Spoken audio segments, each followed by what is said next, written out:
नमस्कार, उदय क्लास है A to Z solution में आप सभी साथियों का हार्दिक स्वागत है।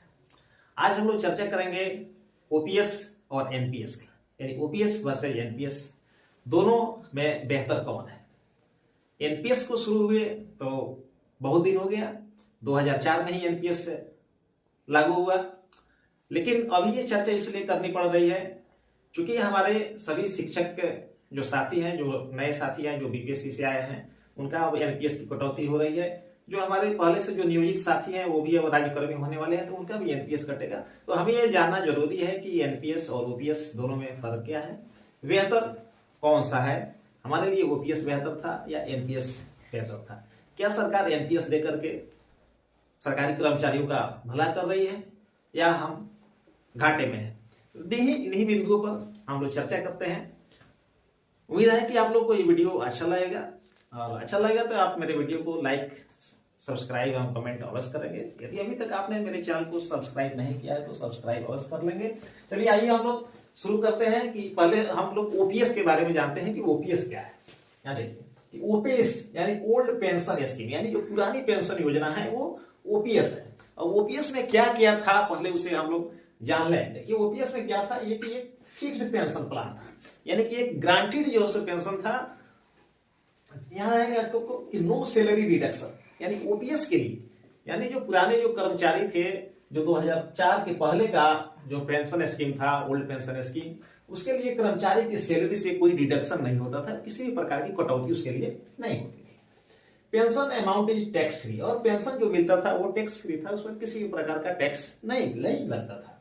तो ये फिक्स पेंशन प्लान जो कैसे था ओपीएस, उसके बारे में हम जानते हैं। तो फिक्स पेंशन जो था, जो पहले जो बेसिक सैलरी जो भी था कर्मचारी का बेसिक सैलरी का 50% पेंशन ग्रांटेड था, कि जो भी आपको रिटायरमेंट के समय जो आपका अंतिम जो बेसिक सैलरी होता था उसका 50% आपको पेंशन ग्रांटेड जो से मिलना था, और प्लस डियरनेस अलाउंस यानी कि महंगाई भत्ता, और ये दोनों जोड़ करके जो होता था उसके दर से पेंशन मिलता था। और इसके लिए कर्मचारी के वेतन से किसी भी प्रकार की कटौती नहीं होती थी, और जो पेंशन मिलता था वो आपको टैक्स फ्री होता था। दूसरा बेनिफिट जो ये था कि जो पेंशन पेंशन की गणना होती थी 50% प्लस डीए, बेसिक सैलरी का 50% प्लस डीए, इसका 40% तक कर्मचारी एक मुश्त बिक्री कर देते थे। इसका 40% लोग जो सेल कर देते थे और उसका पैसा वो एक मुश्त ले लेते थे, और आफ्टर 15 ईयर्स और 15 साल के बाद फिर उन्हें पूरा पेंशन मिलने लगता था। और जब पेंशनधारी का उम्र जैसे ही जो है 80 साल जब होता है तो इनके पेंशन में 20% की बढ़ोतरी हो जाती है। अभी भी जो लोग रिटायर हैं, जो पहले के कर्मचारी जो सेवानिवृत्त हैं, उनको इसी के अनुसार पेंशन उन्हें प्राप्त होता है। जैसे ही कर्मचारी का उम्र 100 वर्ष पूरा होता है, उनका पेंशन 200% हो जाता है, यानी पेंशन उनका दुगुना कर दिया जाता है। यदि किसी को 50,000 रुपये पेंशन प्राप्त हो रहा है तो जैसे ही उसकी उम्र 100 वर्ष होगी वो 200, उसका पेंशन 1 लाख हो जाएगा, 200% हो जाएगा। यदि 80 साल उसका जैसे ही उम्र होता है तो जो पेंशन उसको मिल रहा है, यदि 50,000 रुपये पेंशन मिल रहा है तो उसमें 20% यानी कि 10,000 की उसकी बढ़ोतरी हो जाएगी। और इस तरह से पेंशन मिलता था ओपीएस में। ये फिक्स पेंशन था, यानी कि ग्रांटेड पेंशन था, जिसमें बेसिक सैलरी का 50% और प्लस डीए दिया होता था। कर्मचारी, सेवानिवृत्त कर्मचारी अपने पेंशन का 40% हिस्सा उसे बेच देते थे, और उसका इनकैशमेंट भी लोग करा लेते थे। पेंशन का जो अमाउंट जो था, जो पेंशन मिलता था वो टैक्स फ्री था, किसी भी प्रकार का टैक्स नहीं मिलता था। उम्र के साथ उनके पेंशन में वृद्धि होती थी, और जैसे जैसे डीए जो बढ़ता था, डियरनेस अलाउंस बढ़ता था, तो उस पेंशन पर उन्हें डियरनेस अलाउंस भी उन्हें दिया था। और डियरनेस अलाउंस के साथ उन्हें चिकित्सा भत्ता भी उन्हें दिया था, मेडिकल अलाउंस भी उन्हें दिया था। अब आइए अब हम लोग चर्चा करते हैं एनपीएस पर, जो कि हमें मिलने वाला है या 2004 के बाद सेवा में आए हुए कर्मचारियों को मिलता है। दूसरा बेनिफिट चीज जो इसमें था कि ये फिक्स पेंशन प्लान के लिए, ये प्राप्त करने के लिए मिनिमम आपको 10 साल की सेवा आवश्यक होती थी। जो भी कर्मचारी मिनिमम 10 साल की भी सेवा कर लेता था वो पेंशन के लिए एलिजिबल हो जाता था, पेंशन के लिए योग्य हो जाता था, और वो अपनी अंतिम वेतन का 50% और प्लस उसका डीए उसे पेंशन के रूप में उसे दिया होता था। अब आइए देखते हैं यहां कि एनपीएस यानी न्यू पेंशन स्कीम। ये न्यू पेंशन स्कीम 2004 में लाया गया, किसके द्वारा? तो एनडीए गवर्नमेंट के द्वारा, जो कि अभी वर्तमान में सरकार है। जिस समय हमारे आदरणीय अटल बिहारी वाजपेयी भारत के प्रधानमंत्री हुआ करते थे, उनके द्वारा ये एनपीएस लाया गया 2004 में। और 1 मई 2009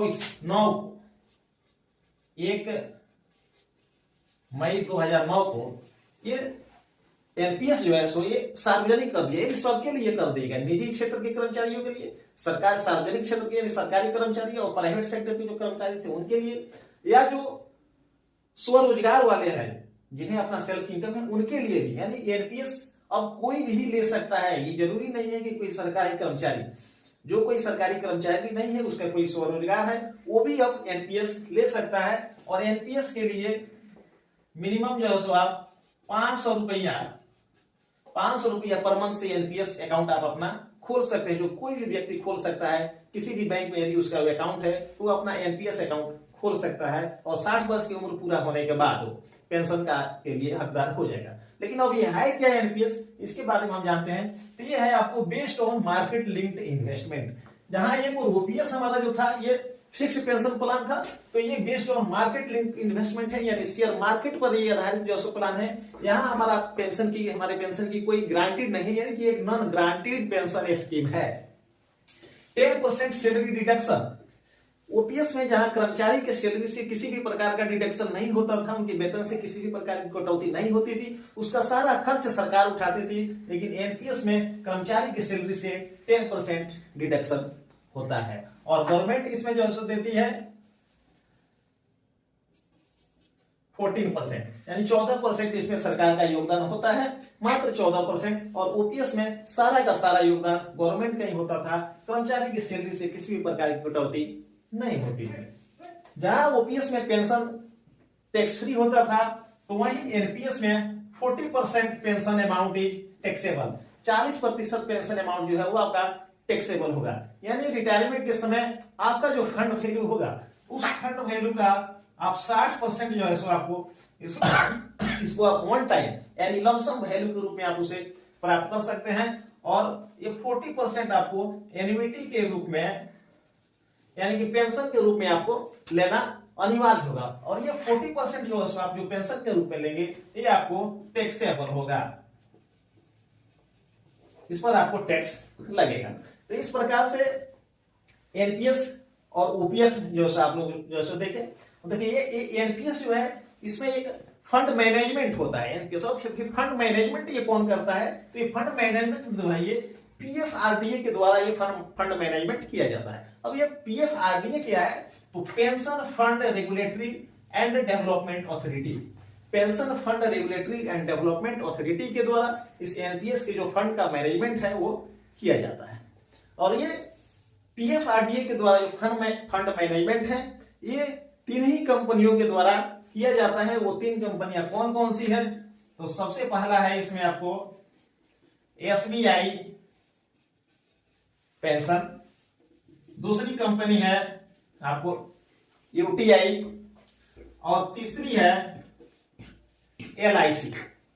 ये 3 कंपनियां ही इसमें फंड मैनेजमेंट करती है एनपीएस में।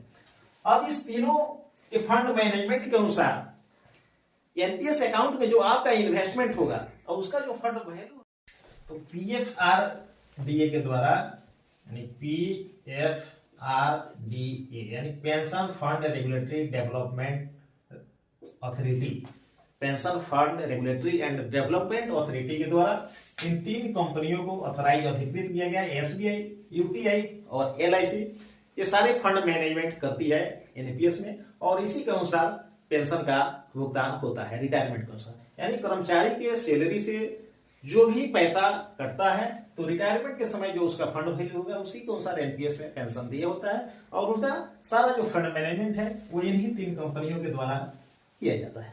तो जो भी पैसा हमारे सैलरी से कटता है 10% रुपया और 14% जो गवर्नमेंट जो उसमें जो देती है अनुदान के रूप में, तो उसमें कुछ पैसे गवर्नमेंट फंड में जाते हैं, कुछ डेब्ट फंड में जाते हैं, कुछ इक्विटी फंड में जाते हैं। तो जो शेयर मार्केट में जो पैसे जो इन्वेस्ट होते हैं उसके लिए कुछ एलोकेशन चार्जेज भी लगते हैं। एलोकेशन चार्जेज भी इसका कुछ परसेंट आपको, कुछ प्रतिशत आपको लगता है, जो कि आपको पता नहीं होगा कि आपने आपके सैलरी से जो 10% जो पैसा जो कटा उसमें आपका 10% पूरा का पूरा इन्वेस्ट हुआ या उसमें से कुछ चार्जेज कटा, ये आपको पता नहीं चलेगा।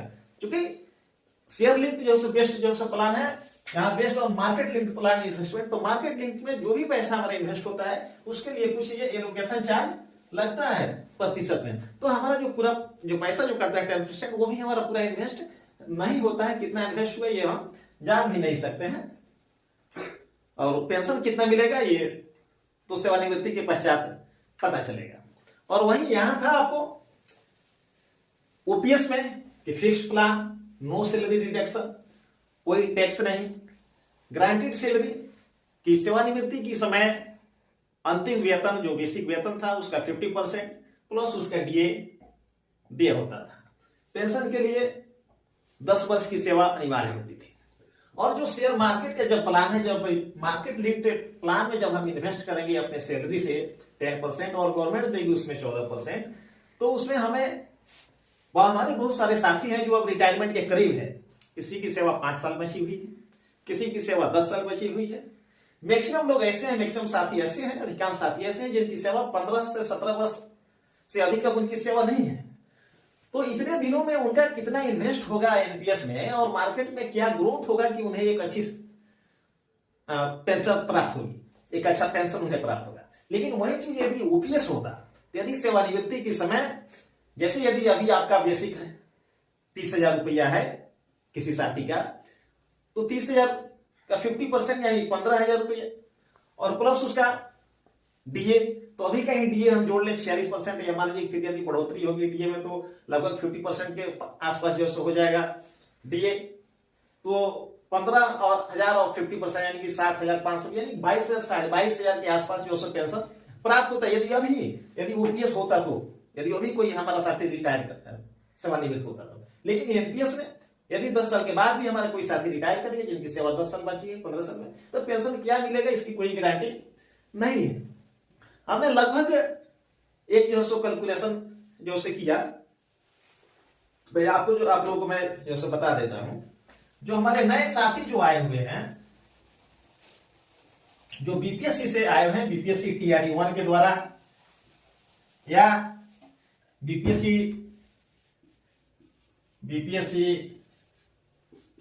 टीआरई 1 और टीआरई 2 के द्वारा जो भी साथी टीआरई 1 के द्वारा जो लोग ज्वाइन कर लिए हैं और टीआरई 2 के द्वारा जो आने वाले हैं, इनकी यदि पेंशन की गणना, तो मैक्सिमम लोग इसमें ऐसे हैं जो लगभग 30 साल के उम्र के आसपास हैं, तो उनके पास लगभग 30 साल की सेवा बची हुई है। तो आज ही हमने एक लगभग जो एक कैलकुलेशन जो किए हैं कि इनका जो 25,000 रुपया बेसिक जो सैलरी है और प्लस डीए 46% है, तो इनका होता है 11,500 रुपये। तो 11,500 यानी कि इनका हो गया आपको 36,500 रुपया टोटल। तो 10% इसका इनका जो कटता है एनपीएस के रूप में, यानी कि 3,650 रुपये और 14% इसमें गवर्नमेंट का होता है। टोटल जोड़ के यदि इनके 30 वर्ष का हम यदि 30 साल जो ये पूरा इनका जो इन्वेस्ट होता है एनपीएस अकाउंट में, तो 30 साल के बाद इनका जो पेंशन होगा वो लगभग 14,000 के आसपास इनको पर मंथ पेंशन मिलेगा। वो कब कि यदि मार्केट 6% के रेट से यदि ग्रोथ करेगा तब उनको ये 14,000 रुपया मात्र उनको पेंशन मिलेगा, जो हमारे साथी अभी जो आए हुए हैं। और यदि इसी दर से यदि कटौती होती है तब हाँ, ये सही है कि आने वाले दिनों में वेतन में बढ़ोतरी होगी, उन्हें इंक्रीमेंट मिलेगा और जो सब चीजें होगा। चलिए इसी के साथ अब वीडियो हम लोग खत्म कर रहे हैं, ज्यादा लंबा हो रहा है। उम्मीद है कि आप लोगों को वीडियो अच्छा लगा होगा। यदि अच्छा लगा तो मेरे चैनल को लाइक, सब्सक्राइब और कमेंट अवश्य करेंगे। तब तक कहते हैं धन्यवाद, नमस्कार, फिर मिलेंगे अगले वीडियो।